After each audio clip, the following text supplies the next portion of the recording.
एक बार एक जवान आदमी की पत्नी बहुत बीमार पड़ गई और जब उसे यह लगा कि अब वह अधिक दिनों तक जिंदा नहीं रह पाएगी, उसने अपने पति से कहा, मैं तुम्हें बहुत प्यार करती हूँ, मैं तुम्हें छोड़कर जाना तो नहीं चाहती, परंतु मुझे जाना होगा, इसलिए मैं चाहती हूँ कि तुम मेरे साथ धोखा नहीं करो। मैं चाहती हूँ कि तुम मुझे वचन दो कि मेरे मरने के बाद तुम किसी दूसरी औरत से शादी नहीं करोगे। अगर तुमने ऐसा किया तो मैं तुम्हें प्रेत आत्मा बनकर परेशान करूंगी। पति भी पत्नी के जाने पर भावुक था और उसने अपनी पत्नी से वादा कर लिया कि उसके मरने के बाद वह किसी दूसरी औरत से शादी नहीं करेगा।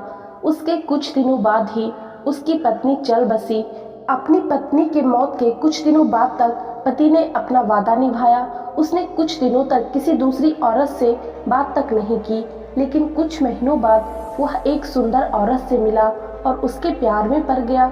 उन दोनों ने जल्द ही शादी करने का निर्णय ले लिया। जिस रात उन दोनों की शादी थी, उसी रात उस आदमी को अपनी पहले वाली पत्नी की प्रेतात्मा दिखाई देती है। वह बहुत गुस्से में थी और उस इंसान को धोखा देने, वादा तोड़ने के लिए बहुत भला बुरा कहने लगी। उसके बाद वह रोज रात को उसे दिखाई देती और अपना वादा तोड़ने के लिए हमेशा उसे कोसती।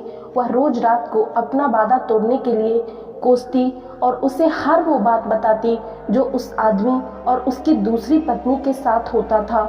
इसके अलावा वह उसे उन सारी चीज़ों के बारे में भी बता देती जो वह पूरे दिन किया करता था। इस घटना ने उस आदमी को इतना परेशान कर दिया कि वह रात को ठीक तरह से सो भी नहीं पाता था। तभी उसके एक मित्र ने बताया कि यहीं पास के ही नगर में एक बौद्ध भिक्षु ठहरे हुए हैं, तुम उनके पास जाओ तो वो तेरी समस्याओं का समाधान जरूर करेंगे। वह इंसान बौद्ध भिक्षु के पास गया और सारी घटनाएं उनसे कह सुनाई। उसकी सारी बातें सुनने के बाद बौद्ध भिक्षु मुस्कुराते हैं और कहते हैं, बहुत चालाक है तुम्हारी पत्नी की प्रेतात्मा। उस आदमी ने कहा, जी महात्मा, मैं जो भी बोलता हूँ, जो भी करता हूँ, उसे सब पता रहता है। बौद्ध भिक्षु बोले, तुम्हें उस महान प्रेतात्मा की तारीफ करनी चाहिए, लेकिन मैं तुम्हें बताता हूँ कि जब वो अगली बार तुम्हें दिखे तो तुम्हें क्या करना है। बौद्ध भिक्षु ने उस इंसान को सारी बात बताई। वह आदमी बौद्ध भिक्षु को प्रणाम कर अपने घर चला गया। उस रात को उसे अपनी पहली पत्नी की प्रेतात्मा फिर दिखी। पहले तो उस आत्मा ने उसे धोखेबाज कहकर भला बुरा कहा, फिर कहा, आज तुम एक सन्यासी से मिलने गए थे।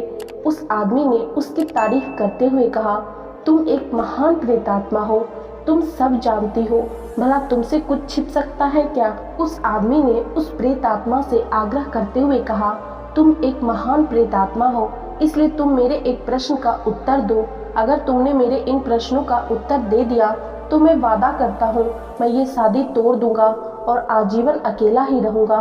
प्रेतात्मा ने कहा, सवाल पूछो। यह सुनते ही उस आदमी ने पास में रखे एक गेहूं के बोरे में से गेहूं को निकाला और बोला, गिनती करके बताओ इसमें कितने गेहूं हैं। यह सुनते ही वह प्रेतात्मा वहां से गायब हो गई और फिर उस इंसान को कभी नहीं दिखी। उसके बाद वह इंसान बौद्ध भिक्षु के पास जाता है और उन्हें धन्यवाद करता है। उसके बाद वह जानना चाहता है कि आखिर उन प्रश्नों में ऐसा क्या था। तब बौद्ध भिक्षु उससे कहते हैं कि वास्तव में कोई भूत या प्रेत आत्मा थी ही नहीं, वह सब तुम्हारे द्वारा बनाई गई थी।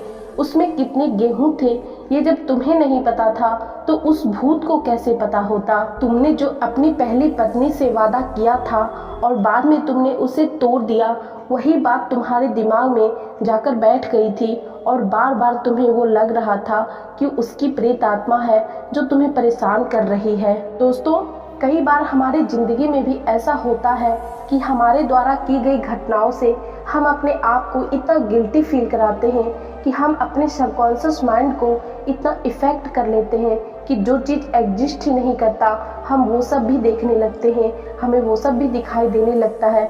इसलिए किसी बात को लेकर हमें उतना सीरियस नहीं होना चाहिए। तो उम्मीद करती हूँ ये कहानी आपको अच्छी लगी होगी। यदि कहानी अच्छी लगी होगी तो वीडियो को लाइक ज़रूर कर दीजिएगा और यदि आप लोग चैनल पर नए हैं तो चैनल को सब्सक्राइब करके बेल नोटिफिकेशन जरूर प्रेस कर लीजिएगा ताकि हमारे चैनल पे आने वाले अगले सभी वीडियो का नोटिफिकेशन आप लोगों को मिलता रहे। मिलते हैं नेक्स्ट वीडियो में, तब तक के लिए धन्यवाद।